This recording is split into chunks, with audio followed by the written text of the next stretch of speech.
Good afternoon and welcome to today's TESPN broadcast of high school football. We're here at Anacostia Stadium on the banks of the James River at Trinity Episcopal School as the Trinity Episcopal Titans today on a perfect autumn day for football host Anacostia High School out of Washington, D.C. And Titans come in at 5-0. Anacostia comes in at 1-3. I am Rick Hamlin, joined here by J.J. Welcher, my sidekick, best color commentator in the state, certainly the best student color commentator in the state, and you can print that. And we got Briggs Pinar on the production, executive producer Carter Tyree, and J.J. Before we do the anthem, and there is going to be a little pregame ceremony for Devion Brown that we'll talk about in a minute, but what are you looking for on this lovely autumn afternoon, JJ? Yeah, this Titans offense has been firing on all cylinders. 40-plus points over the last 4 games and 36 in the first. This Anacostia offense has not been doing as well. No points in the last 2 weeks while giving up 91 total. It's going to be a tough game for Anacostia to come out here and get a win on homecoming where the spirits are high. We have a dance later today. Yeah, it's going to be tough for them to come out here and get a win, and the Titans are just looking to build this momentum while going into a tough 3-game stretch of Glen Allen, St. Chris, and Benedictine to end the season. Yeah, absolutely. So you might be able to hear right now over the PA, but Devion Brown, senior wide receiver and kind of everything, safety, running back, kick returner. Probably, I think it's safe to say, the greatest player in Trinity Episcopal football history is currently getting honored. Devion broke the all-time Central Virginia record for receiving yards against St. Michael the Archangel 2 weeks ago. And Devion is also just a few touchdowns short of the all-time receiving touchdown record in Central Virginia. But right now, as you look at your screen, you see number 4, Devion Brown, surrounded by his family. He's going to be walking out to the shield to receive the game ball from athletic director Adam Lonan. Head coach Sam Mickens is out there, as well as offensive coordinator Malcolm Bell. And you see a huge contingent from the Brown family. They are rolling deep today to honor the man they call Fat Rat, Penn State commit, and just been truly a joy to watch Devion Brown these last 4 years. And, you know, thankfully we've still got 4 regular season games, plus hopefully some postseason to continue to watch him do his thing. But, JJ, you've heard the expression, it takes a village to raise a child, and it's really neat to look out onto Anacostia Stadium right at midfield and see the village that surrounds Devion Brown right now. Yeah, it's been an amazing career. We usually don't see players playing all 4 years on varsity, but ever since Devion has came to Trinity, stepped on this field, he has been a starter. He's been a key player. In all 4 years, he stayed consistent, hasn't been injury-prone, which is good, hasn't really had any down years. He's been consistent, like I said earlier, so it's just been a great career for Devion. Yeah, and it started his very first game, his freshman year. Titans playing at Benedictine. It was a late August day. JJ, this would have been, I think, the year before you arrived as a Titan. But it was 100 degrees, humid. Guys were cramping up on both sides. The game was 0-0 going into the fourth quarter. And Devion Brown, in his first ever high school game as a 14-year-old, had 3 touchdowns in the fourth quarter to lead the Titans to a 21-7 victory at Benedictine. And he's really just kept it rolling ever since then. And I'm going to be really excited to follow his career at Penn State. Of course, Coach James Franklin and the Nittany Lions been a consistent top 10 program the last few years, and they haven't quite gotten over the hump to win a championship. But who knows? Devion could be that X factor that helps Penn State get to the promised land. So guys are lining up now. Anacostia is out on the field ready to kick off, but I think we still have not done the national anthem yet. So we are about to have that moment here as the players line up. The Brown family, extended family, makes their way off the field from that pregame ceremony. And we now hear the PA asking folks to rise, and we will listen to the Trinity Pep Band play the Star Spangled Banner.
All right, nice job there by the Trinity Pep Band. Students playing those instruments as we honor America. Here we are, October the 4th, 2025, and not a cloud in the sky, low 70s, low humidity. If you were to dial up the kind of weather you would want to have for your homecoming football game, I don't think you could ask for better than this, JJ. Yeah, they picked a very great day to do this homecoming day. We see the Trinity alum section over there. There's a lot of people over there. Trinity student section, not as full as maybe the football players would have hoped, but still a decent crowd. A bunch of seniors out there, a couple of freshmen in the back. A bunch of fans I saw when I was walking up. Grandparents, aunts, uncles came out to support their team today. And it's really just a great day for football. It is, yeah. I saw a lot of folks tailgating, current students, alums, like you said, parents, friends, and just really excited. I mean, JJ, this is our 4th home game of the year, 6th game overall for the Titans, and we're just watching this team play has become such a pleasure, and being up here with you has really been one of the highlights of the fall for me, as the opening kickoff is fielded by Cole Dameron at his own 30, and Cole has a solid return out to the 47-yard line. Yeah, it's a great way to start this game for the Titans. Just a short little kick, get you all the way to midfield, and you get to set up your running game early, which has been very dominant for the Titans, that opens up that passing game later. It looked like Lawrence Jefferson III amongst the Anacostia Indians to make that tackle. So they're going to actually spot it at the 48-yard line, and it'll be first down from there for Trinity with quarterback Deacon Scogan in the shotgun. Richmond Times-Dispatch Player of the Week, Carson Parks, lined up behind him. And the first play is going to be a pass play to Devion Brown. And that was a collector's item right there, a Devion Brown drop. You don't see many of those. Maybe still a little bit of nerves from his pregame ceremony. Yeah, it was fortunate that it didn't bounce forward into the hands of an Anacostia player. It just bounced backwards right to the ground. Wasn't the best throw. We've seen Deacon make better. I think he should have put it more out in front for Davion to catch and be able to turn upfield. Unfortunate play there for the Titans. Yeah, and I think the play of Deke Scogan, I mean, not just today, but going forward, as Anacostia calls their first time out here early on. But I think, Deke's had a solid year, his first year as a starter, junior quarterback who's sat behind Tegan Logan for the last 2 years, and Deke's put in a ton of work. He's up here all the time, weekends in the offseason, working with Coach Bell. He's had a good season, but I think if he can take it to the next level, and the guys talk about in practice just how good he's been, I think that's going to be one of the key factors to see, can this team go all the way? Yeah. All right, so the early timeout by the Anacostia Indians. They are 1-3 coming down from the District of Columbia. And we'll come back out and play the second snap from scrimmage, 2nd and 10, Titans from their own 48-yard line. May have noticed 10-minute quarters today, not the usual 12. Anacostia a little bit short-handed on the roster, so they requested, could we play a little bit shorter, and the Titans obliged, so that's why that is the case. But good pressure put on there by the Indians. Number 4, Devon Crawford was in the face of Deke Scogan, and pass was intended for Deuce Mason, but incomplete. And this opening drive, it'll be 3rd and 10. Oh, there was a flag, and that's an ineligible receiver downfield on Trinity. I think one of the linemen got a little bit further out front than they were supposed to, and looks like the Indians will decline that penalty.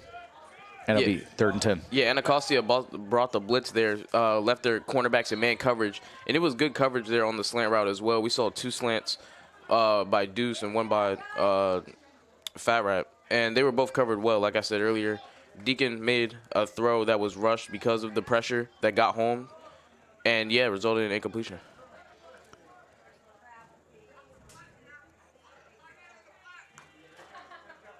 On 3rd and 10, it's going to be a running play for no gain. Great job on the tackle there by Devion Parks, tackling Carson Parks. And so on the first possession, Titans go 3 and out. If anything, I think Carson Parks probably lost a yard on that play. So it'll be 3rd and 11.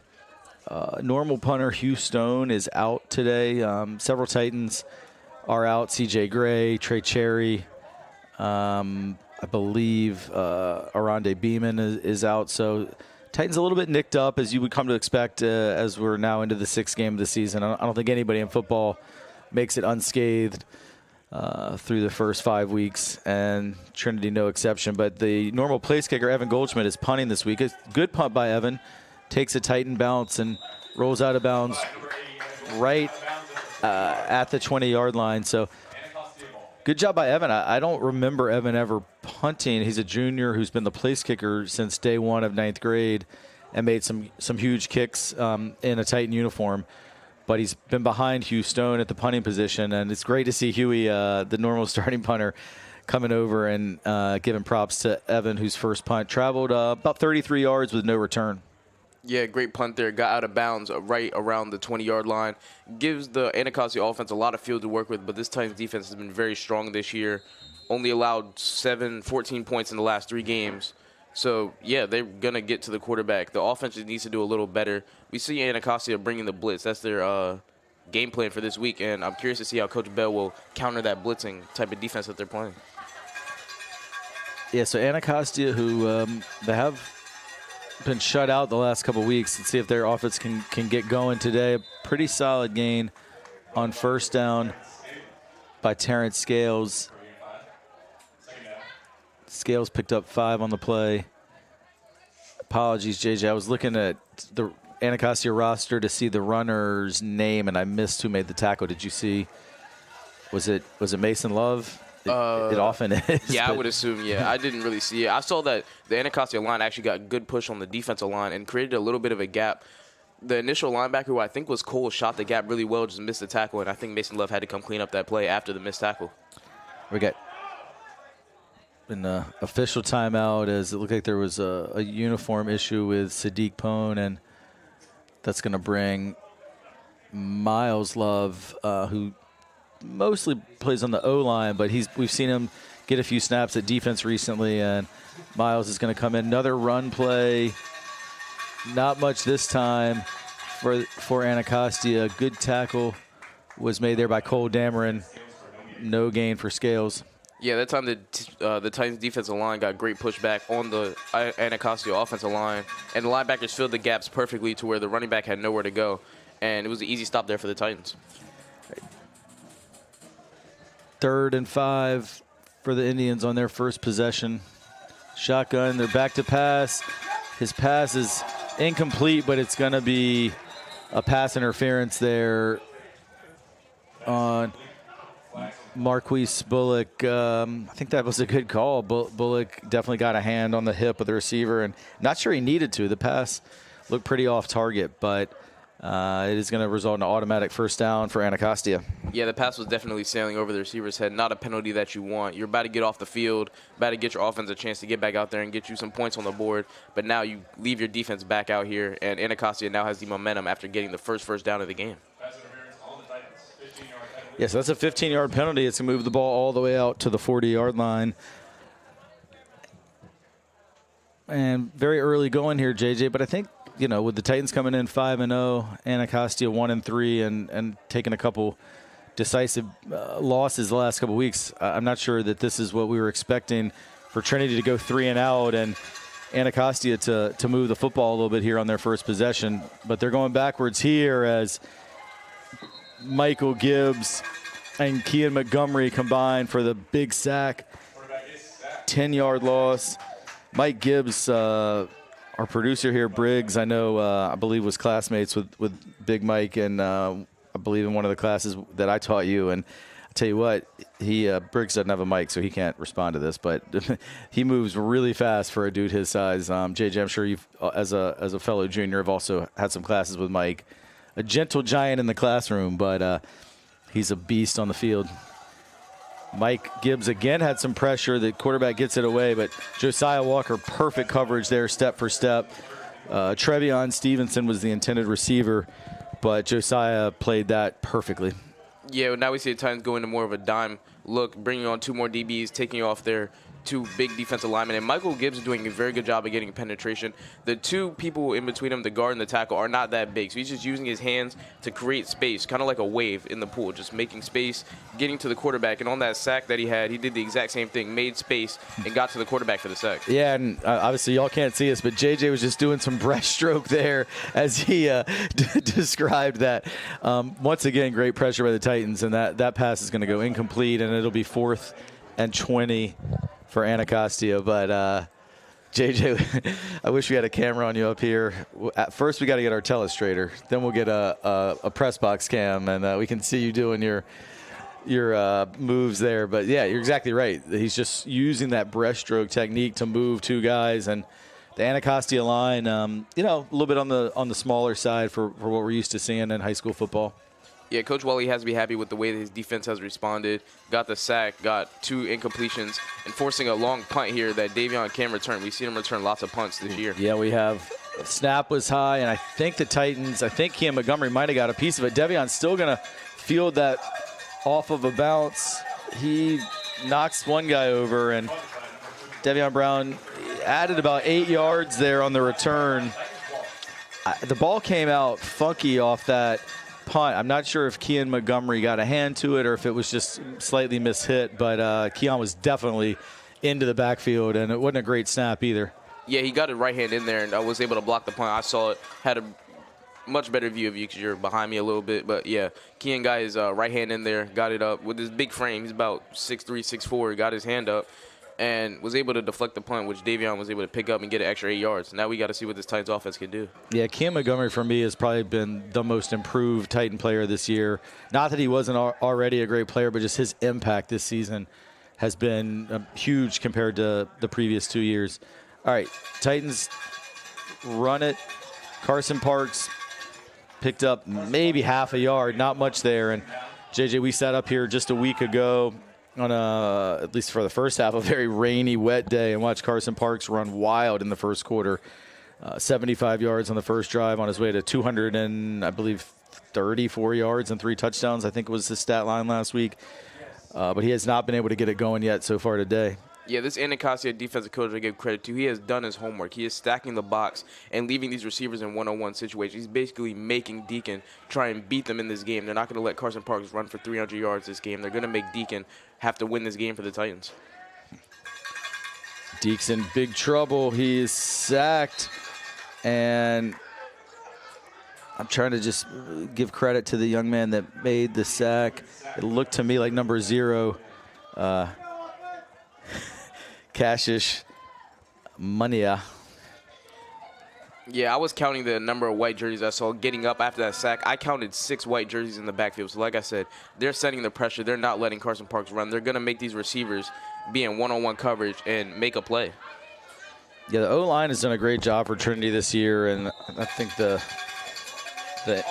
Anacostia Indians bit on the hard count there, and about 4 of them jumped offside. So Titans will get those 5 yards back from the sack. But I was actually talking to some folks last night at the alumni event, the Oyster Roast, about just how good the O-line has been this year.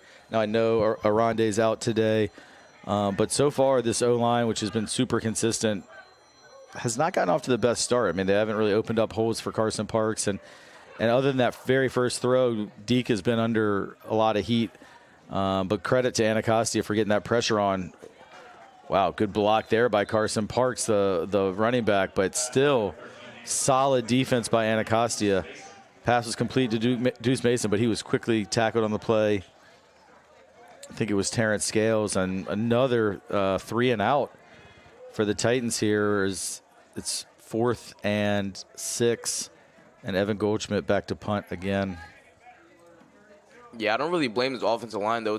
Football is a game of numbers. You have 5 blocking, at least 7 every single play, and there's not really much they can do. They can maybe give a free man a shoulder, but they're not going to be able to get hands on 2 people at the same time. So fumble.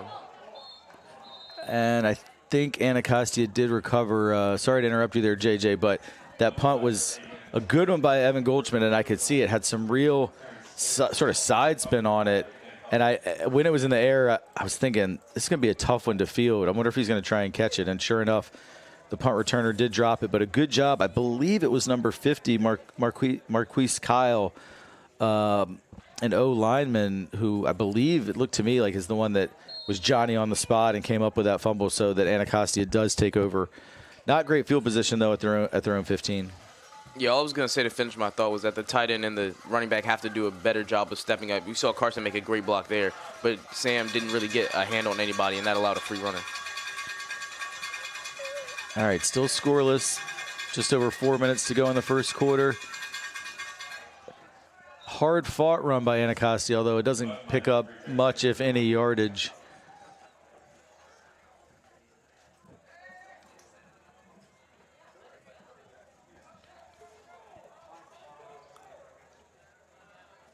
Beck Sullivan Sr. just ran off the field, but he seemed to be involved there on the pile. 2nd and 10.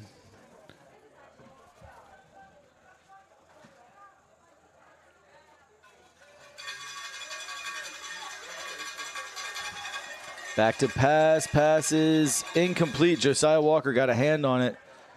Intended receiver was Jamari Connor. And it'll be 3rd and 10. And that's a second time today that they've tried to pick on Josiah Walker, and he has been in perfect coverage position. Yeah, I think Titan Nation really knows that this defense is not going to fold. They're not going to allow many touchdowns. This Titans offense just had to start playing the complementary football that we were talking about.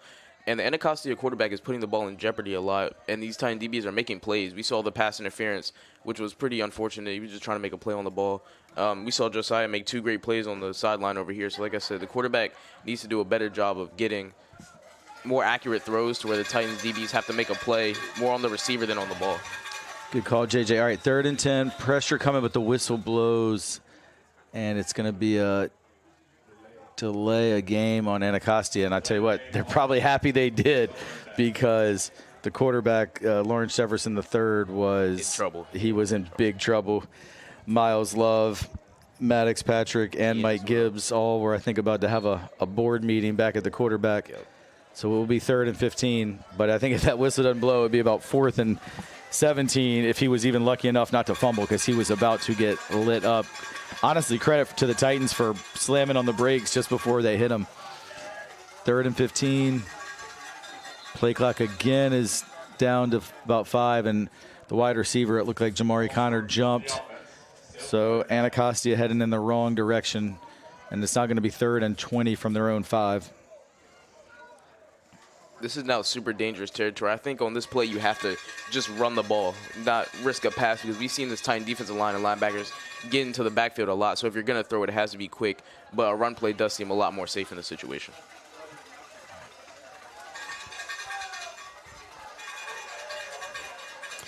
Yeah, and I mean, the likelihood is they're going to have to punt after this play, barring a miraculous 20-yard gain, and their last punt didn't go great. So they do run it, and running back slipped up there. That was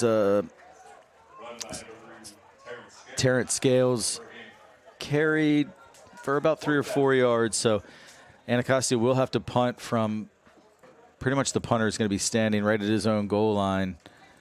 And this is not where you want to be if you're the Indians, where you already had a punt nearly blocked, didn't have a great snap, and then even if your operation is perfect, you're kicking to one of the most prolific touchdown makers in the history of high school football in the state of Virginia. So it's really a pick your poison here for Anacostia. But credit to the Titan D for the 3 and out. Yeah, credit to both these defenses, forcing 4 punts in the first quarter, which we do not see often in high school football games. Usually we see about 1 or 2 touchdowns scored in the first quarter.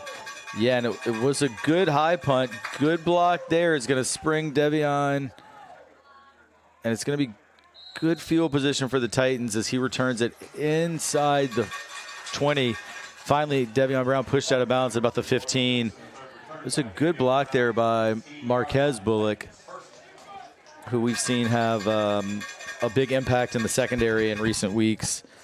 And he did a nice job in special teams that allowed some space for Devion to give the Titans now great field position. And Trinity yet to get a first down today with only 2:30 to go in the first quarter. But if they're able to get a first down here, it's very, very likely they'll get a touchdown. Yeah, I'm pretty sure if they do not score here, Coach Mickens and Coach Bell will be very, very, very mad. You're in a great position to take the lead. Your defense has done basically all they can. Coach Wally cannot be upset at anything the defense has done so far, besides the pass interference, which was a little unnecessary, but that's really the only thing. So Coach Bell and Coach Mickens are expecting a touchdown here. They're not expecting 3, they're expecting a touchdown. Couldn't agree more, JJ. We do have a quick break as Anacostia called their second timeout of the first half. Coach didn't like the way his guys were lined up coming out, so wants to talk it over and make sure that they're all organized. And it's tough on a defense when you come out and you're having to defend from your own 15-yard line. When, you know, most of these Anacostia guys are going 2 ways as well. So, like, you just had a rough offensive possession. Many of them played on punt coverage, and now you got to come out and face this, what has been, at least up until today, a prolific Titan offense. You mentioned it off the top of the broadcast, but Trinity this season, the points scored in the 5 games reads as follows: 36, 48, 40, 42, and 45. So this is an offense putting up consistently 40-plus points a game, and now they get a short field to work with. Yeah, if I was the defensive coordinator for Anacostia, I'm not switching up anything I'm doing. Your defense has been playing great with the 2 3-and-outs, which many people, actually nobody this season has done that to the Titans, 2 3-and-outs on the first 2 drives. Yep. So just keep doing what they're doing. Make Deacon beat you. He's only been throwing 42 for 67 this year, 62%, which is okay for a first-year starter, but you really do want to see that number improve. So keep making him throw the ball and make him beat you guys. Yeah, and even the couple of completions I think he's had today, one to Deuce Mason and I think one to Carson Parks on a screen pass, but they were both for very minimal gains. This time he's looking up top to Devion Brown, and it is a touchdown Titans. There is a flag on the play, and early indications are that it is going to be against Trinity. It was a great adjustment there by Coach Bell to put 6 linemen down and have your tight end also down as well to stop these rushers from getting through and have Davion work one-on-one. Not many people are going to be able to guard him one-on-one out there. And he scored a touchdown, just got called back. I'm not sure what the call is. It was ineligible downfield again for the second time this quarter, and I was focused on Devion the whole play because I don't know. I've watched him play long enough to think it was a good chance it was maybe going to go his way. So I was watching out on the top of the play formation and watched him make a great move and find himself wide open, and it was a great pass by Deke Scogan, but one of these O-linemen must have snuck too far forward across the line of scrimmage, which is unfortunate because that was clearly a pass play all along. So sometimes you see that call when there's a little bit of confusion. They think the quarterback might take off. It's the exact same play. This time Devion's going to be interfered with for sure. I mean, I guess you'd say better coverage by Anacostia because they didn't give up a touchdown, but that was that dude was not going to get beat again on the double move. And I think what we're going to probably have here is half the distance to the goal and an automatic first down. Yeah, Anacostia, with not having 3 wide, are shifting to this cover 1 where this safety is playing right over top of everybody and the corners are in man. So the Titans have these opportunities open for these fade routes, and really all the Anacostia cornerbacks can do on that situation is pass interference, make sure that the touchdown doesn't happen no matter what. And sure enough, it is going to be first and – well, it's first and – we're going to call it first and 10 from the 11. So they could – it's not an and goal situation. There is a little bit of a gap between where they could get and the end zone. Carson Parks with his best run of the day. That's the Carson Parks that we were used to seeing the last few weeks, and Carson Parks is in for a Titan touchdown. No flags on the play this time. And for the 11th time this season, in only 5 games plus 1 quarter, Carson Parks is in the end zone. And this is why I say that this coaching staff is one of the best in the nation, in my opinion. Coach Mickens, Coach Bell, and Coach Knuckles didn't take long to realize that something was wrong and they needed to fix it. So putting down 7 offensive linemen to counteract these blitzes that Anacostia are throwing and give your running back, who's been doing good all season, a chance to get his legs going. And the first touch that he gets, really with good space, scored touchdown. Yeah, so there is a post-play penalty. There was an unsportsmanlike, and I'm pretty sure I know what it was. I mean, Devion Brown, after that touchdown, was given a little lip to the bench of Anacostia. I'm sure, words have probably been said to him about after his big pregame ceremony, we're going to shut you down. And thus far they had.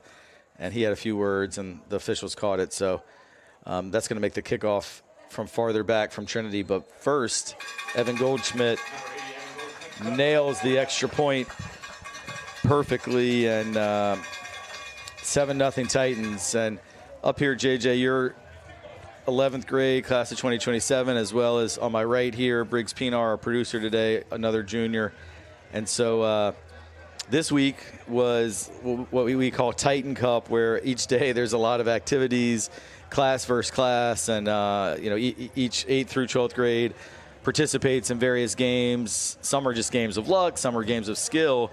And y'all, the 11th grade didn't do great, but the one thing y'all won was the field goal kicking contest. I think it was on Thursday. And Evan Goldschmidt, of course, is not eligible because he is the football kicker. Yep. But Evan trained Sam Adelar and Marin Snyder. I think we actually talked about this on the broadcast last week, because I came down to supervise because they need a faculty member to be on the field during lunch. And Evan was such a great coach for Sam and Marin. And then, of course, Sam goes on and he's nailing, I think, 40, 45-yarders. I was like, Evan, you might have trained him too well. He might be coming for your job. But anyway, credit to Evan, not just a great kicker, but a great coach of kicking. And it did at least prevent the juniors from being shut out on Titan Cup this week. No, we placed second. We tied the seniors. Okay. And they started cheating in Hungry Hippo. The seniors cheating for the Titan Cup, a tradition unlike any other. Congratulations to the class of 2026 if any of y'all are watching. By the way, student section, you mentioned, JJ, was pretty empty at kickoff, but it's filled up pretty nicely on this homecoming day. That kickoff does travel all the way to the end zone, and that's actually a big break for Anacostia that it did, because of the 15-yard penalty. I mean, Evan kicked that from his own 25. So Anacostia's return guys had snuck up to about the 15 or 20, and he nailed it over their head. And if that had not crossed the goal line, that would have been a live football. And it just made its way over. So it sounds kind of weird to say this, but I actually think that the Indians of Anacostia caught a break by that going in for a touchback. Yeah, definitely caught a break there. Cole was flying down the field in that kickoff. Either would have recovered it, because I saw the Anacostia returners basically walking to the sideline assuming that it was going, so he would have recovered it, or he would have probably tackled the guy at around the 2-yard line. And we haven't seen the Anacostia offense do much today, so that would have been a very tough situation to start your offensive drive from. Yeah, like you said, just one first down for Anacostia, which came via a pass interference penalty on their first drive. And I guess the Titans only have a couple first downs as well. Oh, that snap is not good. And there's Cole Dameron, scoop and score. He almost scored on the kickoff with his great hustle. This time he does. He was ready. And Cole Dameron, the sophomore, was coming off the edge, picked up the errant snap, and raced into the end zone. Scoop and score, 13-0 Titans. Yeah, Cole is a very hard worker. You know, at the start of the season, he didn't really get many opportunities on the field unless it was getting out of hand. He got on the field, but he's really earned his playing time. And it was a great heads-up play there. Most people would have maybe stopped or been like, oh, is that just the ball? I don't know what to do. But Cole made a great heads-up play to pick it up and keep running. He's very fast. And full head of steam just into the end zone, and a cool little celebration as well. So Evan Goldschmidt right back out there for his second extra point in quick succession, and another perfect one. And, so Cole, like the first, I think, week of practice, pulled his hamstring. So you're right, like early in the season, he was just coming back from that. I was here, actually had the privilege to come to their closed scrimmage against, I'm trying to remember, Phoebus, I think it was, the scrimmage here at Aycock Stadium. And got some special TESPN privileges to come get a sneak peek. And at that point, Cole was still out. So I actually ended up watching the scrimmage with Cole, who was just standing on the sidelines. He's a really cerebral player, and he was really calling out plays. And he just was talking about how he couldn't wait to get back on the field. And I think he had just been cleared around the North Cross game. And like you said, wasn't playing all the snaps on the defensive side. But as he's gotten healthy, he's only a sophomore, probably, at least off the top of my head, on the defensive side, he probably gets the most playing time of any underclassman. Of course, offensively, C.J. Gray, who's out today, but he's a sophomore that also sees a ton of snaps. But it's just great to see Cole healthy, and he deserves to to have his name in lights there, and he sure did it. All right, this kickoff is fielded, is going to be returned. It's a pretty good return. Adam Goodman made the tackle. Terrence Scales, though, it's going to give Anacostia a decent field position out to the 29. I don't know if you've noticed, but what Evan kicked there was a knuckleball, and we've seen – have you noticed that, like, NFL kickers recently have started kicking knuckleballs on the kickoffs to, like, make the returner either catch it or it falls shy like the 10, and so they have to pick it up and start running. Yes, so, I actually have, JJ. I can't remember if it's – I want to say it's the Carolina Panthers. And the Rams, yeah. Yep. And I did read about this and also saw, like, a Twitter video that – this is like this new kicking style, and like you say, really hard to hold on to. Knuckleball, you're a baseball player. You know how a knuckleball can go anywhere. And, Evan is a quick learner employing that style. All right, running play for 2 yards on first down. But, like, imagine, Evan Goldschmidt, 16 years old, just a junior in high school, and he's such a student of the game that he sees that this new tactic that's been used this year in the NFL, as you mentioned, by a couple teams, and he's been out here working on it, and that one was a great example. That thing was moving all over the place in the air, defying the laws of physics. Yeah, on Thursday I was in the weight room, and I looked down. I see Evan just on the sideline here with Coach Berkeley just practicing that knuckleball over and over.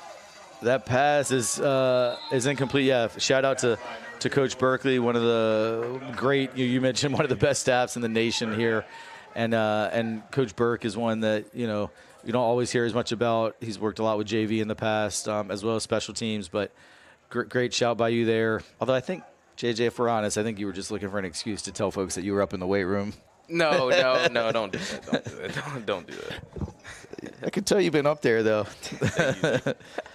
Briggs, I'm not too sure.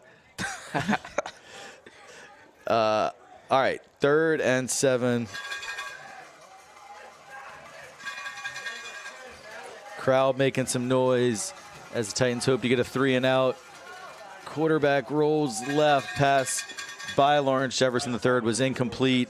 And since that first drive where Anacostia picked up the 1 first down, Titans defense, led by defensive coordinator Wally Rayner, has really put the clamps on them with now 3 straight 3 and outs. Yeah, Coach Wally made a bunch of adjustments on the 10 as well, sending more pressure, not letting the quarterback really get his rhythm going. I don't think he's has he completed a pass yet? I think maybe 1, but it was just a short gain. Yeah. So the defensive line and linebackers doing a good job of getting pressure on the quarterback and throwing off his rhythm. Yeah, I mean, if you put Anacostia in passing downs with the advantage the Titans have along the line to get pressure and the great secondary, that's where you want to have them. And now we're going to get a flag. I believe it's a delay of game. Although they're also counting bodies. So it's actually going to be too many men on the field for Anacostia. And instead of 4th and 7, it's going to make it 4th and 12. You see a different returner back there, Deuce, this time instead of Davion. Yeah, probably just getting Deuce some reps. As much as I'm sure opposing teams feel like Devion Brown has been here forever, he won't be. And so getting another guy some snaps at that punt return position, I mean, it's a pretty specialized position. You got to track a ball in the air with guys bearing down on you. I think that's going to be an offside on the Titans, as I think Khalid Rayner jumped early on that one as he tried to time up the snap count. So that 5-yard penalty against Anacostia, Trinity gives those 5 yards right back, and it'll be 4th and 7 again. But, yeah, I think, Deuce has all the attributes that would make him a good return man. He's got good hands. He's very quick. And then once he gets out in the open, he's got, track speed. Not to mention he's shifty. And even though he's on the smaller side, I mean, he's elusive and hard to bring down. So, of course, Devion Brown is a punt returner. Devion Brown is anything on a football field is special talent. But I'm actually excited. I hope Deuce gets a chance to return this to see what he can do. We've seen him return some kickoffs pretty well in the past. He is not going to get a chance to return it, though. Well, he might, thanks to a big bounce. No, he's not. Not a very good punt. It was downed right at midfield, and that punt traveled about maybe 18 yards, I think. And so no return, and we'll have to wait till get to see Deuce Mason maybe get his hands on a punt return.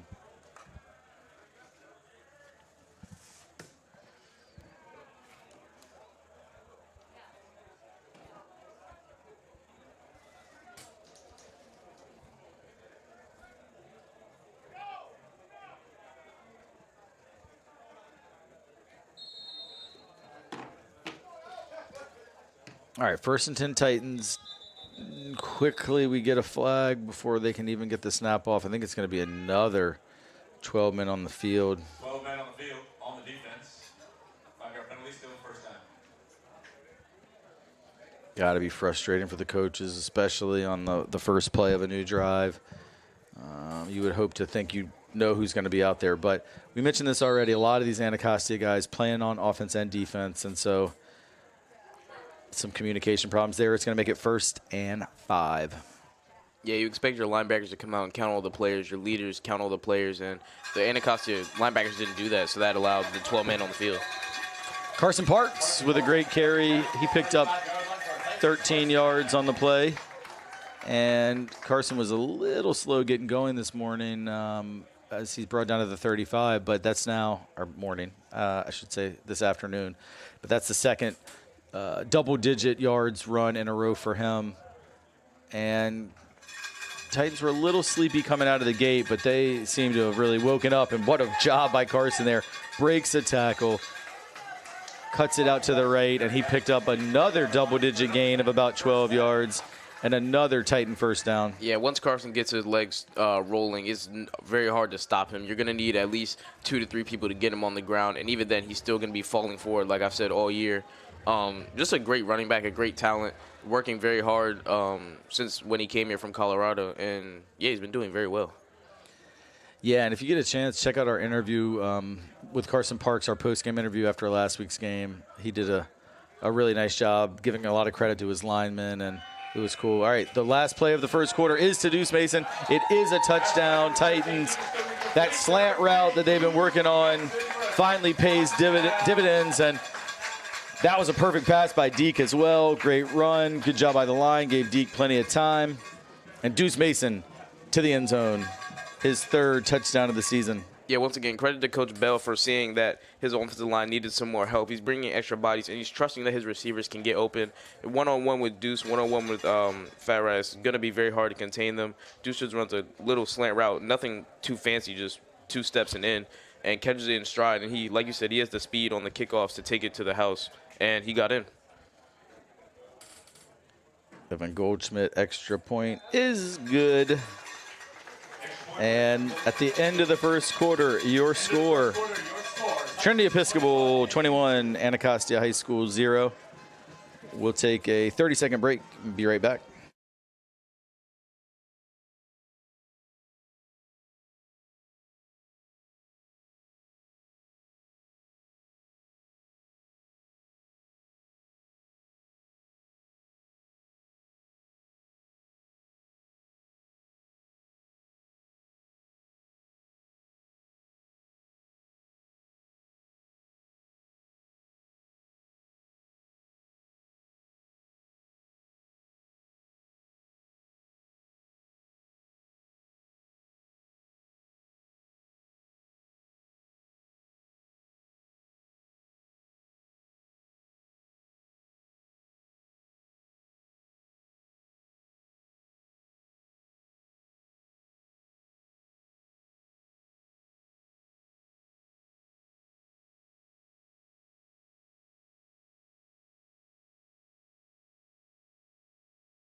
All right, second quarter is going to start with a kickoff. Of course, the team switched ends at the end of the quarter. Evan Goldschmidt kicking off towards the Estes Athletic Center, and it is going to roll out of bounds. So it'll be good field position for Anacostia. Yeah, Evan's kickoffs are usually really good if you're going to catch it because you're forced to the sideline. But if you don't catch it, it usually does roll out of bounds or the back of the end zone, which is something that Evan will have to work on, more of like the power really. to make it not go out of the end zone or out of bounds, to give these opponents good field position. Yeah, good call on that. I think that Coach Mickens still, I think, probably wishes Evan had kicked it out of bounds at Benedictine last year when Rodri McWilliams had the kickoff return for a touchdown in the state semifinal. I thought it was somebody. Well, they had two. Oh, yep. The first one was Rodri. The second one, I can't remember. I think it was Johnson, maybe. But him. I know he would have much rather him kick it out of bounds than kick it to those guys. But good field position for Anacostia out at their own 35. Low snap is fielded and handed off to Scales. He picks up no gain, and we've got a lineman down, unfortunately. I'm not 100% sure who made the tackle there, but great penetration by the Titans. Didn't give really any running lane for Anacostia. And number 51, Deshaun Bacon, look like they're looking at maybe his ankle. And as, we talked about it at the Open, JJ. It's a beautiful day. It's a perfect fall day. It's not super hot and it's not humid, but we're also not running around in pads and helmets. So not that this is cramping. I don't actually think it is, but we still, week after week, tend to see guys cramping up. And it's still early October, and it's pretty warm for these guys running around out here. Yeah, football's a very physically demanding game. You need to keep your body right. You need to be eating right. And, cramps are something that just happens. It's a part of the game at this point. Athletes are aware of and know how to treat it. But it's not really something you can prevent. You can, have a better nutrition, but it's not something that you can, fully stop to where I never get a cramp. It can still happen to anybody. Yeah, I don't play football, but still play a little bit of soccer, and I cramp up more than I would like to. Okay, that snap is fumbled, scooped up. I think that's going to be a face mask, as Titans should have had a big sack. I believe that's Jack Brotherton, who, number 44, grabbed the quarterback's face mask and spun him around. And a big break for Anacostia because that play was headed for disaster.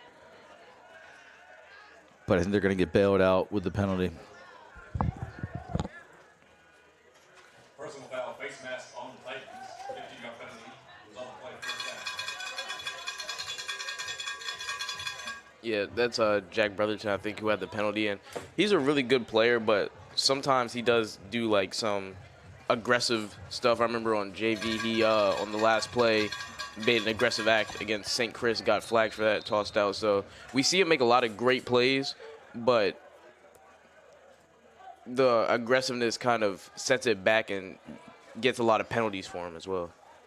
Yeah, you love guys that play hard and play physical, and Jack for sure does that. And but yeah, he's also a wrestler. Oh, that's a pick right there. Miles Love, he's gonna go all the way. Miles Love, pick six. And that is the second defensive touchdown today. Yeah, it was Mason Love on that play. My bad. I should know better by now. Yeah. He did it too as well. Mason Love. I can't believe that I botched that call. Mason Love.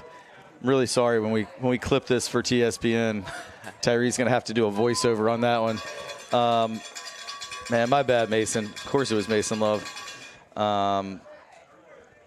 It'd be an even bigger story if Miles got in the end zone. Yeah. But Mason, great job. That was not an easy catch. I mean, that was down by his ankles, kind of a shoestring catch. And took all of his efforts to get in the end zone. And now he's taking a little rest under the tent there as we see Evan Goldschmidt. Good snap, good hold by Cole Dameron. And that kick flies through the uprights to make it 28-0.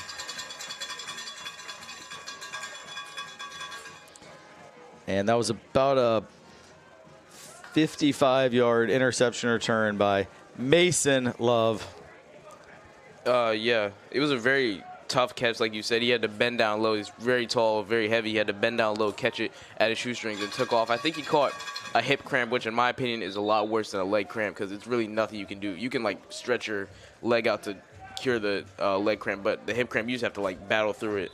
He's probably going to take a rest on this possession. They have a bunch of people on the sideline who can fill in for him and make plays that Coach Wiley trusts. But, like I said, great play by Mason, and he probably will be talking about that one in Spanish class as well. Yeah. I'm going to hear it from him Monday morning that I called him the wrong twin there. And I really should know better, having taught both Mason and Miles. So that's a turnover by the play-by-play announcer, but also a turnover for Anacostia. Turned into points. And Evan Goldschmidt is back to kick.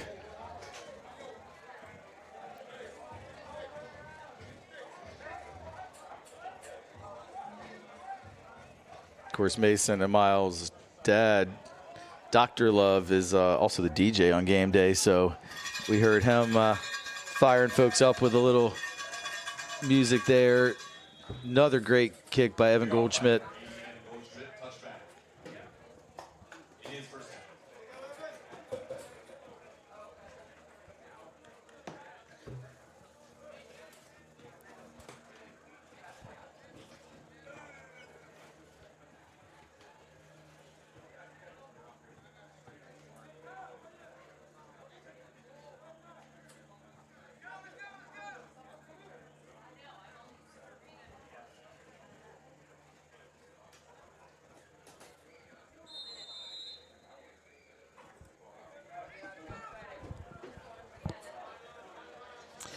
All right, 1st and 10, Anacostia from their own 20-yard line.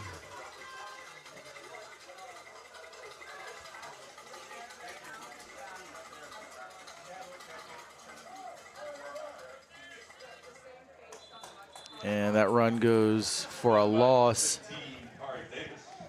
Kari Davis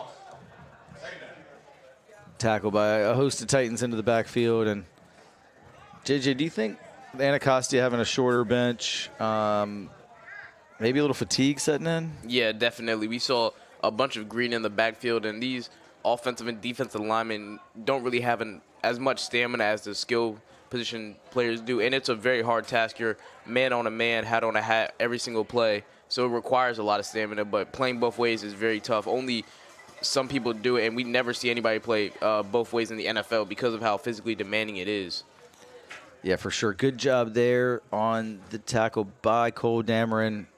Once again, no gain as this clock is winding down. Just over 6 minutes to go till halftime.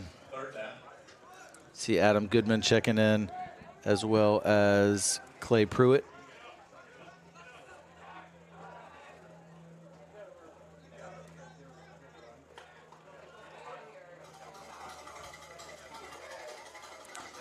Third and 15, whistles blow, flag down.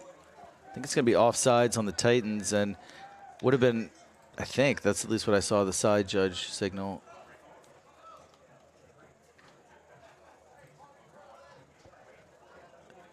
And, yeah, if so, it would have just been someone lined up in the neutral zone because no one jumped, and that's kind of a mental mistake. Got to know where the line of scrimmage is. Not sure who specifically that was on, but it will give 5 yards to Anacostia and make it a slightly more manageable 3rd and 9 instead of the 3rd and 14. I think the Titans will send the pressure. We see the linebackers creeping in the corners in man coverage. And the pressure gets there, picked off by, are they going to give it to him? KJ Harris with the interception, but there is a flag again. I didn't see it at first. All right, it's going to be an eligible man downfield on Anacostia, so that's declined, and KJ's interception will stand. And great job by KJ Harris. I mean, he jumped that route. I was worried he maybe would get called for using the ground to trap it, but I think he had good possession of the ball and That's one of those, I think, in college or NFL, probably would have gone to replay, but probably would have been upheld as that ball didn't move. And really, KJ Harris showed strong hands there, and happy to see him get a pick today on homecoming. Yeah, it was a great defensive play there, running cover 2 man, sent the outside linebacker, so you had 5 rushing. And KJ just read it really well, made a diving interception, really. And like you said, that probably would go to replay in the NFL, and I do think it would have been upheld. I think he didn't really use the ground to trap it. He kind of caught it and tucked it a little bit and then hit the ground. So, yeah, like I said, I do think that would have been upheld. Deke Scogan under some pressure. He's going to flush out to his left. I think regardless, this play is coming back for holding. Run by Dean Scogan for a gain of 2, flag on the play. And it is indeed a hold as Brotherton was trying to protect his quarterback there. Yeah, it was great defense on the outside by Jamari Connor, sorry, on Davion Brown. He took away the initial, our first read on that play, and Deuce was covered well as well. So Deacon just had to roll out, and after a while, the offensive line does start holding on plays that last that long because they're trying to protect their quarterback. They think he's still in the pocket and trying to protect them for as long as they can. So the holding started to come, and Deacon had to roll out, got tackled in the holding, put them back. Yeah, I feel like almost every possession, Anacostia's defense has done well for the initial couple of plays. I just think they just have, the depth is the issue because they look great there. Here, though, it's complete to Davion Brown. There is a flag. Seeing quite a few flags here. I think it might be defensive holding, though, and if so, it's going to stand. And it is holding on the defense. So, Davion Brown back into the end zone as he chips away at the all-time touchdown record for receptions. That's 31 for his career, just 6 shy of the all-time record in the 804, and with still 3 regular season games to play after today, plus hopefully postseason. I think he could get that record to go along with his career receiving yards record that, of course, we saw Davion honor before the game. So 34-0, 4.5 to go till halftime. This kick by Goldschmidt was no good. He pulled that one just left, and I know that's going to bother him missing a kick when he was previously perfect at 4 for 4, but now 4 for 5. Yeah, I know Davion's going to like that touchdown there. As you said, the Anacostia sideline coaches were talking to him earlier in the game. He got that taunting penalty after Carson Parks' touchdown, but then he got his down at around the 35-yard line, really? 35-yard touchdown reception. So, yeah, he's going to like that one right there. Yeah, for sure. And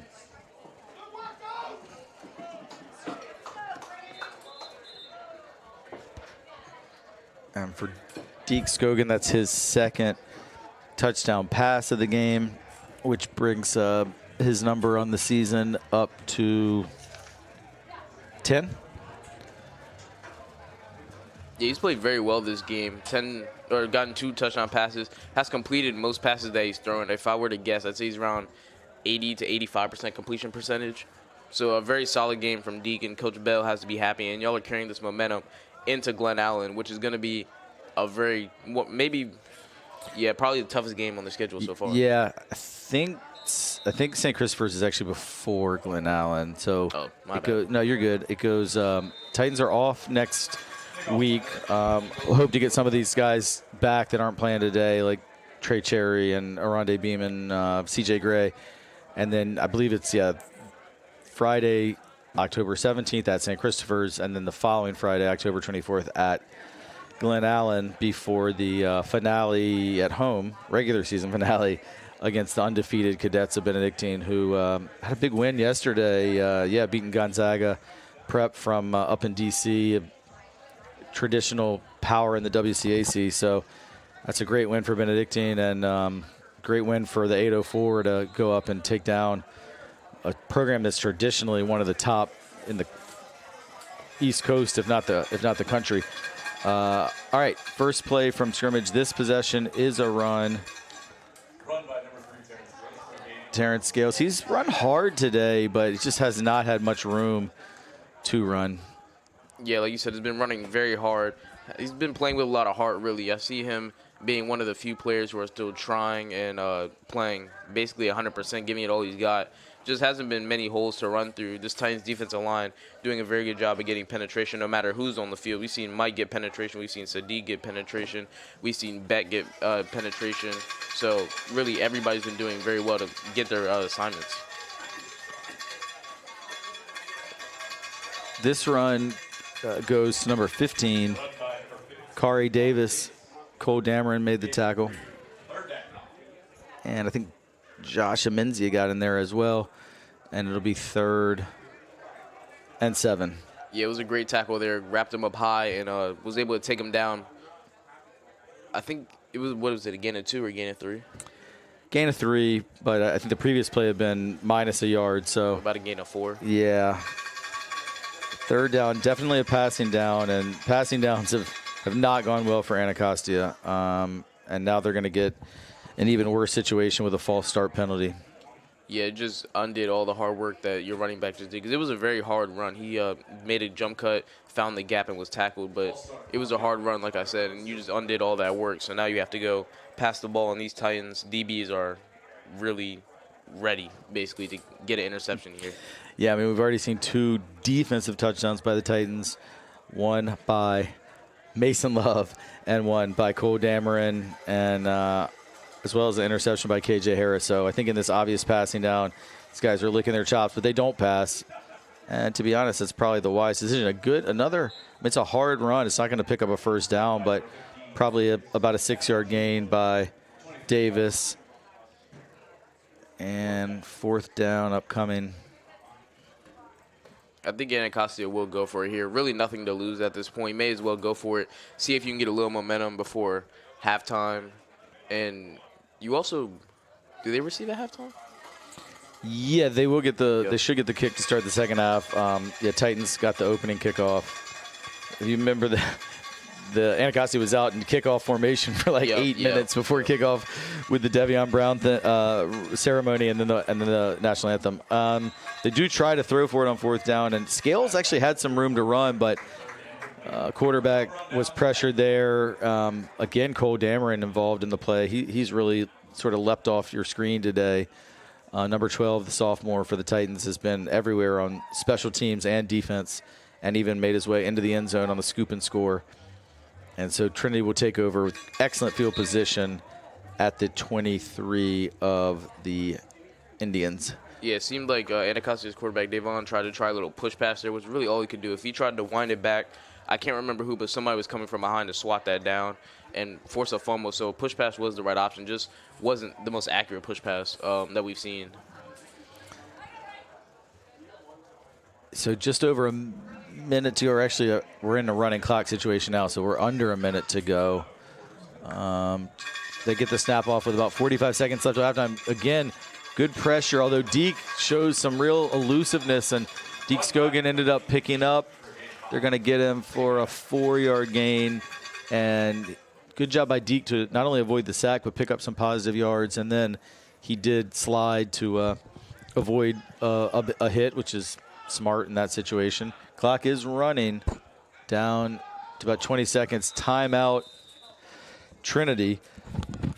Excuse me, their first time out of the half, but clock went all the way down to 17 seconds.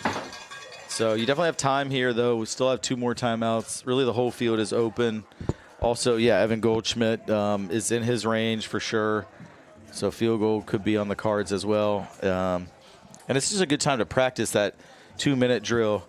Even though, today it might not matter with a 34-point lead, but with some of the tough games coming up, like we've talked about, being able to sneak an extra possession in, it can be the difference between winning and losing against a team like St. Christopher's, Glen Allen, or Benedictine, all of which we expect to be tough 4-quarter challenges for this Titan team. Are we going to Glen Allen to broadcast a game? We hope to. I think we're looking into whether that's possible, but that'd be great. Yeah.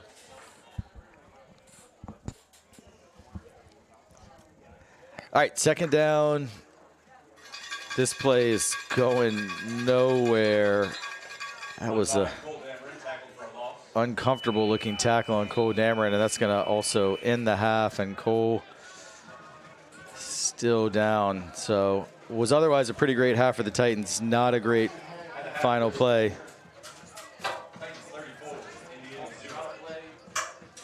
Yeah, that was a very awkward tackle. We saw his legs kind of bend backwards or his body bent backwards while his legs were stuck in place. See Coach Mickens pretty mad at Coach Bell. We have seen them butt heads a couple times, but all in all, they are very close and good friends. But I think he's explaining that that didn't need to happen. Really, he could have just taken out one of the best defenders that the Titans have had this game, and Coach Wally going over to check on his guy. Yeah, I mean, we were just talking about what an incredible first half Cole Dameron had, and you hate to see it end with him down injured. And yeah, in terms of that, that relationship between Coach Mickens and Coach Bell, they're great friends, and that they definitely have that relationship where they can talk to each other very freely and very openly. But right now, just hoping for the best for Cole. He is up, but he's not moving too well.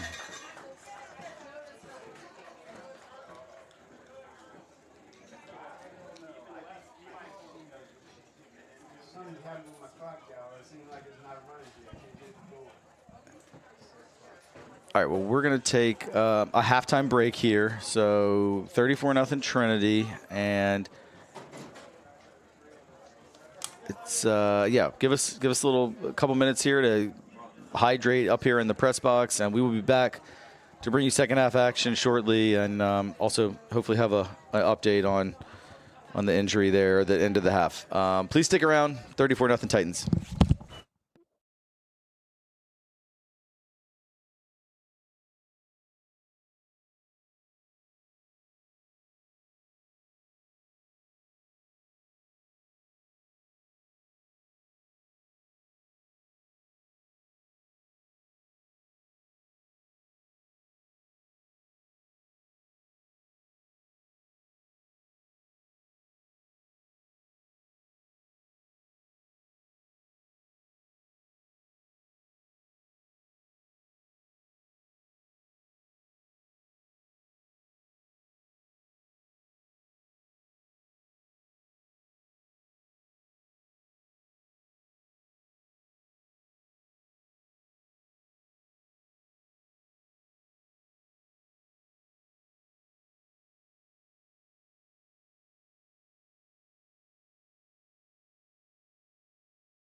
We are back here for the second half action. Titans with the 34-0 lead as Trinity looks to improve to 6-0 on the season. And the second half probably will go by pretty quickly. We're into a running clock situation now, plus only 10-minute quarters. So other than timeouts and change of possession, this clock will be moving. And just really hope for no more injuries. If you were with us in the first half final play from scrimmage, Cole Dameron, who had an incredible first half, hurt.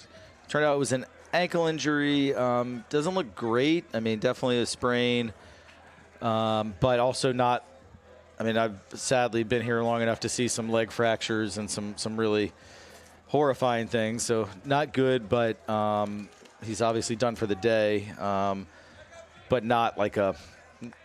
I don't know. He was down so long, I started to get really worried. But I think hopefully he'll be back soon. We know Cole's such a hard worker. We already talked about he got that hamstring injury back in preseason camp. So praying that he'll be back on the field. That young man deserves it, and he was having himself a day prior to that injury. And several Titan starters we see already with the pads off with this 34-0 lead. Keon Montgomery, Carson Parks, Devion Brown are all out of their uniforms and just enjoying as seniors their second half. It's nice when you have that luxury of the 34-0 lead to be able to rest some guys. Plus, you got the bye week coming up next week as the Titans prepare for that final sprint to the finish. We've talked already several times today and all season that we knew this schedule was very backloaded with three of the toughest games coming in the final three games at St. Christopher's, at Glen Allen, and home Benedictine. And Titans are in very good shape to make the state playoffs, and really now it's just about fighting for seeding, fighting for hopefully a home game in the Vista Division I playoffs. So second half starts with a touchback, another great Evan Goldschmidt kickoff, and Anacostia will snap it. And Scales, the running back we've seen work hard but not have many holes to run through. This time Scales picks up two. Several tacklers in there, and we see a lot of guys who aren't normal starters, but Clay Pruitt, I think, was part of that tackle, as well as,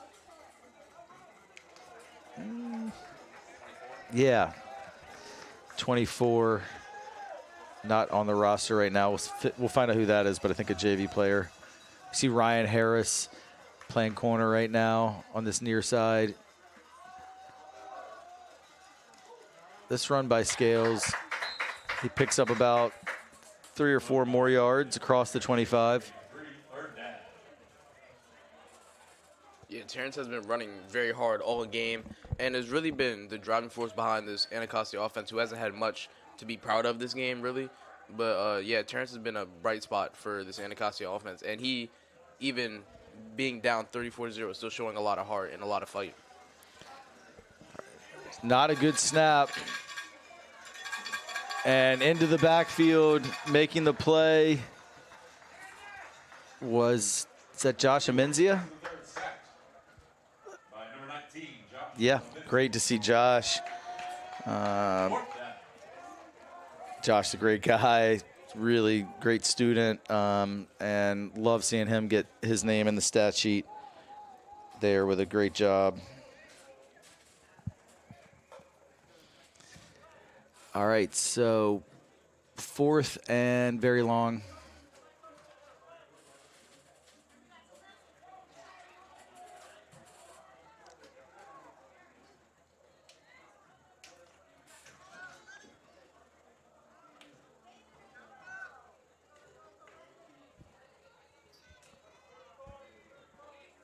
This time they will look to punt. Pretty good punt. Deuce Mason is not going to be able to field it, and it takes a great Anacostia bounce inside the 40 and down to the 39. So nice job there by Lawrence Jefferson III, the quarterback, also the punter. Yeah, great punt. Got a forward roll that was very helpful for Anacostia to put these Titans in a very long I have no idea how to word what I was trying to say, but a very long field in the situation, just behind the 40-yard line. Yeah, I mean, Trinity, for most of that first half, other than the first 2 drives, became accustomed to excellent field position. So 40, your own 40, I mean, it's not terrible, but it's not as great as some of the ones they had deep into the Indians' territory. And Deke Scogan does remain in at quarterback with Tyson Tiller behind him in the backfield. Strong run by Tyson. Picks up 2 yards on the play. Yeah, Tyson may not be the biggest, but he's definitely very fast and very shifty. We saw him the last time he got in to be able to break off a couple of runs. I think his longest run was about 15 yards, and that's really good for a kid who I think just started playing football. He didn't play last year in his 9th grade year, and he's a sophomore now and is getting minutes on varsity. So this is great to see. Yeah, I happened to be walking in with Tyson's dad today to the stadium, and he was saying if Tyson could just put on some weight. I mean, he's got that shiftiness. We see it there. He's got some speed. He's got good vision, and that's a great run by Tyson Tiller. He picked up 14 yards on that one across midfield. So that was really great timing for Tyson. Just as we were singing his praises, he pops off a great run. Yeah, and still a little bit undersized for this varsity level, but he has the makings of a good football player, and I think, can look at Carson Parks as a great example of hard work paying off in that running back position.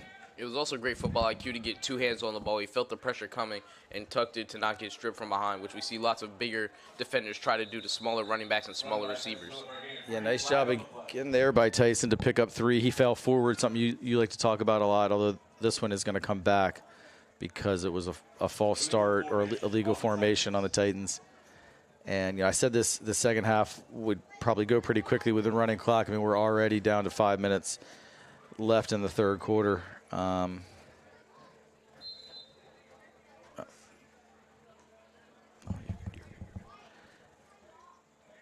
So after that penalty, it's going to be 1st and 15, just about midfield. Deke Scogan's hard count drew offside, so the 5 yards that were marked off against the Titans, they're going to get that right back.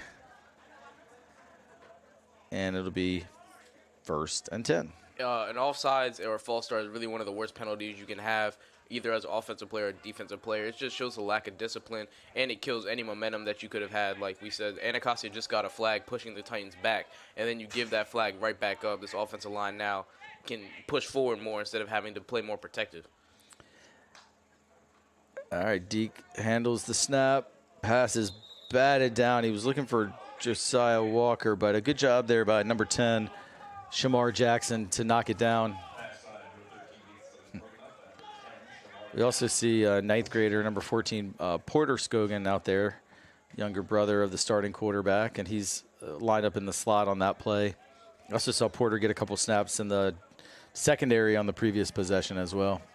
I think he may have did the wrong route there. I saw Coach Nugs telling him maybe a corner route there to open up the slant for Josiah, because he was blocking on that play, which it doesn't really make a lot of sense. It's a passing play, and I saw everybody else going out for a route, and his man was still able to jump up and bat the ball down. So that's basically a double whammy there of stuff that you're not supposed to do. Well, maybe he's going to hear about that from Big Bro tonight, where he maybe potentially took away a completion from Deacon that actually, if Josiah caught it in stride, could have gone for big yardage.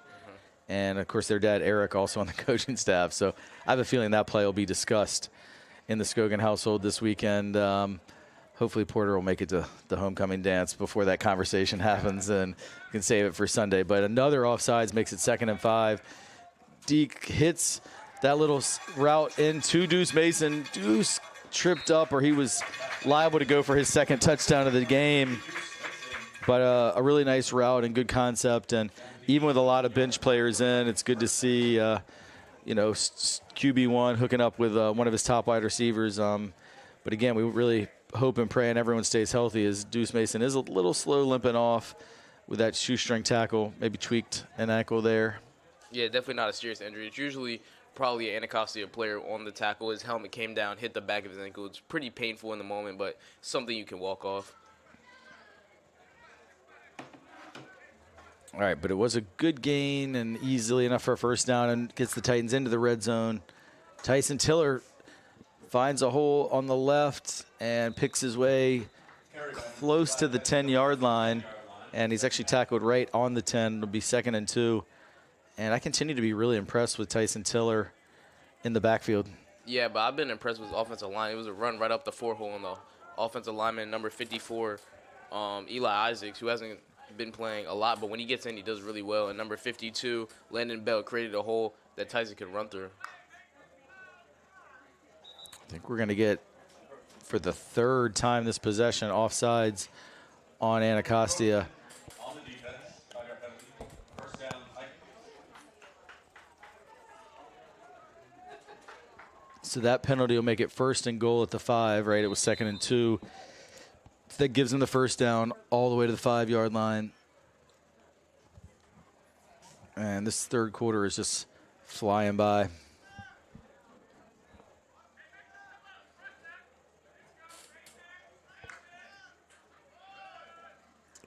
Tyson Tiller backed his way forward for a yard. Tyson Tiller for a gain of 1. Tackle made by Devion Parks. Yeah, the block scheme, that play was going to the right, kind of like a counter to throw the defense off, but Anacostia defense not fooled. The linebacker came in off the edge and made a very great play there, because if he didn't make that tackle, I think Tyson would have been able to juke the middle linebacker, who was not as fast as him, obviously, and get around to the outside for the touchdown, because it was also great blocking on the outside by the receiver.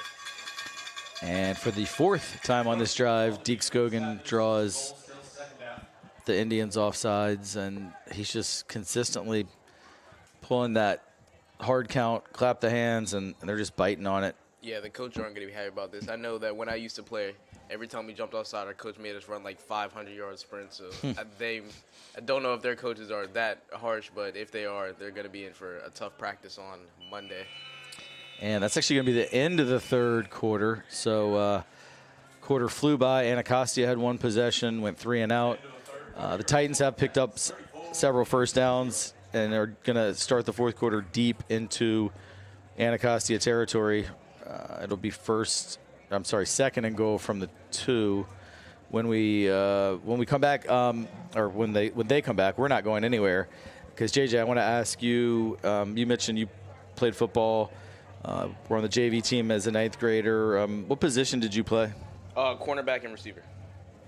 Mainly cornerback, though. So from that JV team, I guess would have been fall of 2023, who were some guys that were teammates of yours that are now having an impact at the varsity level? So KJ, he played safety, now has moved up to corner. Josiah played receiver, both played receiver and DB. He scored a lot of touchdowns. Deuce Mason was our main receiver. He was getting a lot of touchdowns. My bad. Mike playing very well on the defensive line, getting lots of sacks.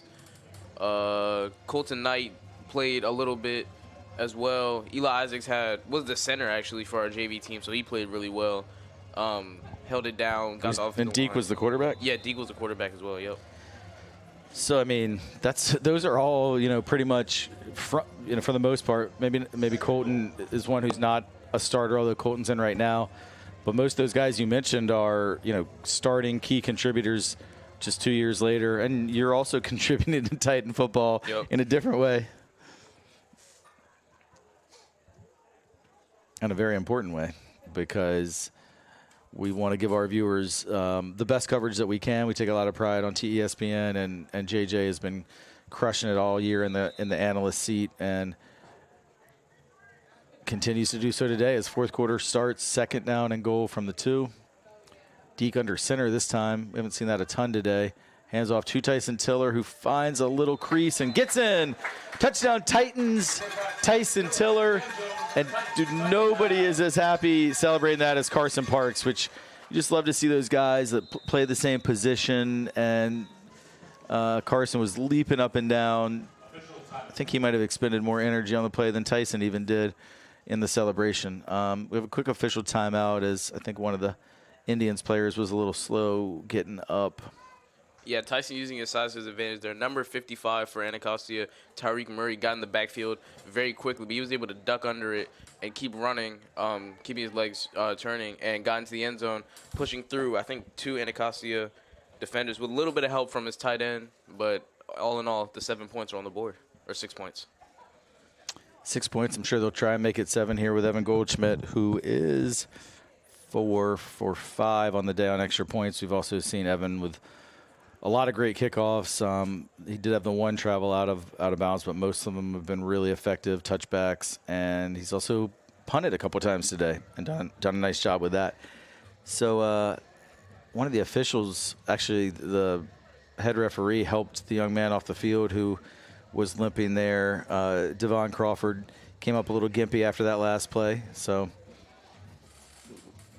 it was nice to see the ref giving him some assistance getting over to the sideline to get some treatment. Yeah, Anacostia has hope that he's okay as well. That seems like the only quarterback on the roster. I don't see anybody else labeled as QB on their roster. Yeah, I think Lawrence Jefferson III has been taking snaps as well. But, yeah, I mean, it's a thin group, and you hate to see anybody hurt, especially with the score already 40-0, and now that extra point will tack on to make it 41-0. And got 9:42 to go in this ball game. And looks like a lot of the students have maybe headed home to get prepared for tonight's festivities. Homecoming dance. Definitely one of those iconic moments for a high school student that is a little bit of a mix of excitement, maybe some awkwardness, and hopefully at the end of the night, a whole lot of fun. JJ, you going? Yeah, I'm going. Briggs, you going? Yep. That is the voice of our producer, Briggs Pinar.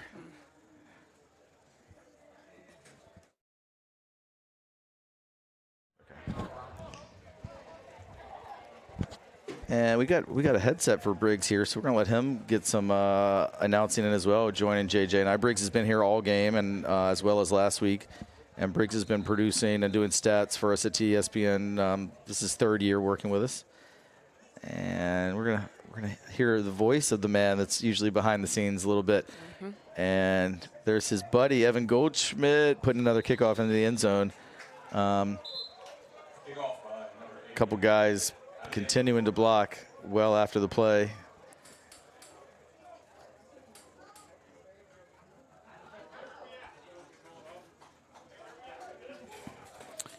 And another great kick by Evan. Briggs, you know Evan well, I'm sure.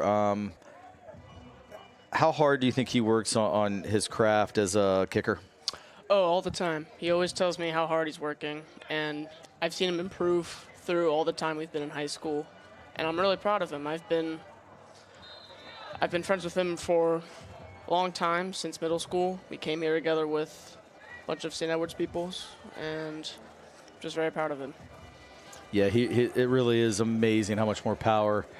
I don't know if you can quite see this on your screen, but there's a helicopter going over just behind, I guess that'll be the north end zone. But it's got the crowd kind of excited.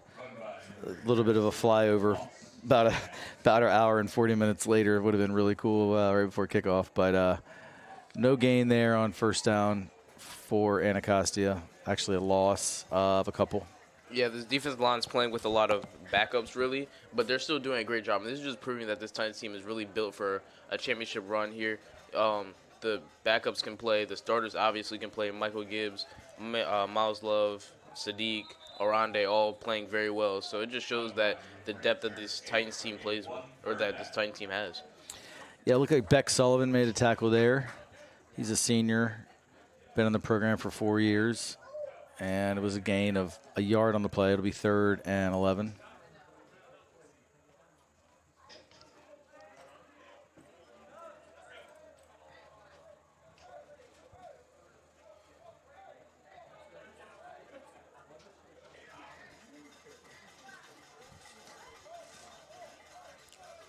Play clock down to 5.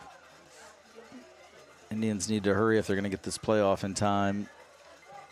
And they do get it off. Pass complete out wide. Good moves there for number 8, Xavier Odom, but he's still going to be short of a first down. but it was a pickup of 6 yards on the completion to Odom. It'll be 4th and 5. Yeah, very shifty run there. Did a little spin move, made 2 Titans basically tackle each other on that play. Heard a lot of oohs in the crowd after that, but kept his feet running and got a pretty nice gain for Anacostia.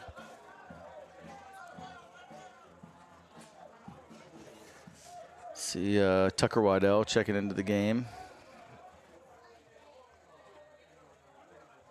Caden Harris out there as well. That's a couple of 9th graders getting some minutes on 4th and 5. Jefferson rolling right. Throw was a little too high. Pretty good coverage there by Adam Goodman. And the ball will turn over on downs.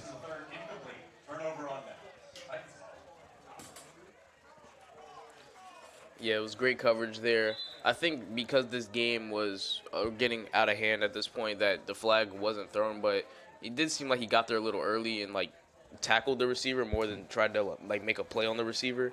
Yeah. And he's a linebacker, so linebackers usually don't really have a tendency to cover as well. You see the rare exception of, like, Bobby Wagner, Fred Warner in the NFL, but many linebackers in the high school level are made for run stopping and not really pass coverage.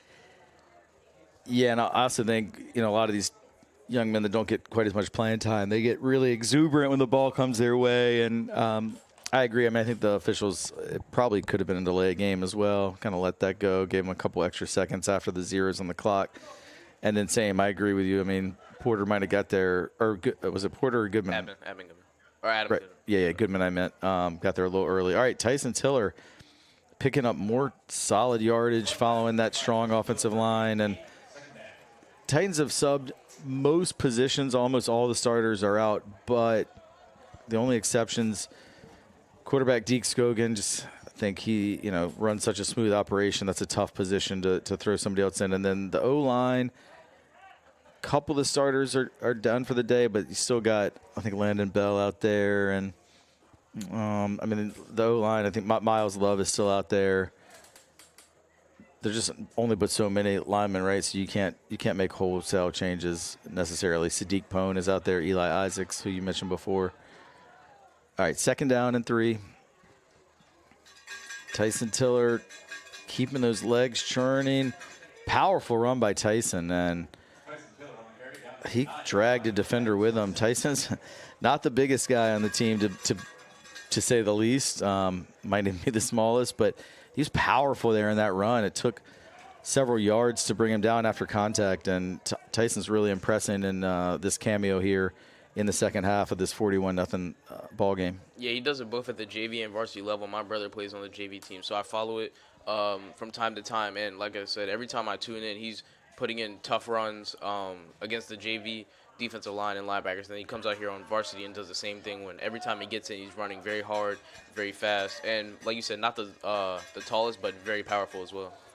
Tyson almost fumbled that one, but he's able to recollect it, use some speed, and it's going to end up being a loss, but also a flag comes in. And it's going to be, was it a face mask? No, it's a hold. Yeah, that play was kind of doomed from the start. Tyson tried to make something out of it, but after bobbling the initial pitch and threw off the timing of the play. Yeah, did a good job to get to the outside. He outran about 3 or 4 Anacostia defenders, but ultimately in the end got caught and a holding penalty, which pushes them back further. And I think now we might see Deacon get to throw another pass, but it's still 1st down, so no need to really panic. And you're also up by a lot as well, so they might just try and get Evan to hit a long field goal to get that price. He hasn't had the opportunity to really hit a field goal from past the 20-yard line this season. Yeah, so it's 1st and goal all the way back at the 20. Clock running down under 4 minutes. This time it's a run off right tackle. Tyson picked up no gain.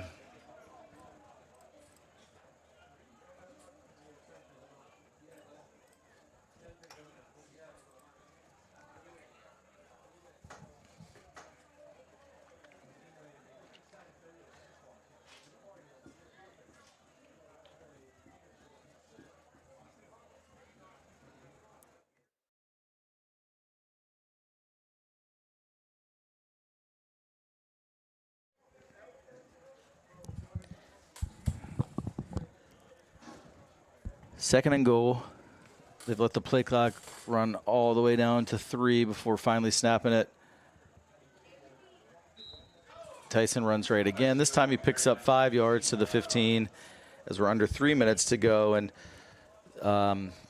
so J.J. Briggs, the first poll comes out next week for Vista State rankings for all the divisions, but we're concerned with Division I, where Trinity Episcopal is. And I'm guessing probably going to come in at ranked 2nd, I think. I mean, Benedictine undefeated. They've played probably a little bit stronger schedule thus far, and also are the reigning state champions. So I think they probably will get the nod. But I have to think Trinity will come in at 2 as Tyson Tiller runs it one more time for a gain of a yard. And then I'm pretty sure St. Christopher's will come in at 3. So Richmond teams really kind of dominating the Division I ranks for Vista. And I bring this up to say that these top 3 teams, Benedictine and St. Christopher's, of course, played last week. Cadets won a close one.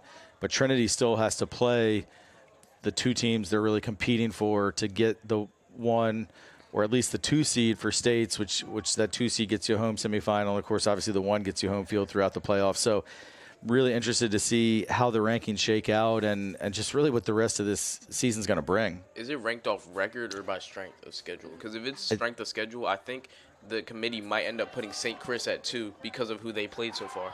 That's going to be intercepted there as Deke Skogan look for Porter. Porter does keep playing and comes back and makes the tackle. I want to give the credit to Mason Jones, a freshman for Anacostia, made the pick. So good job by the Indians fighting until the end.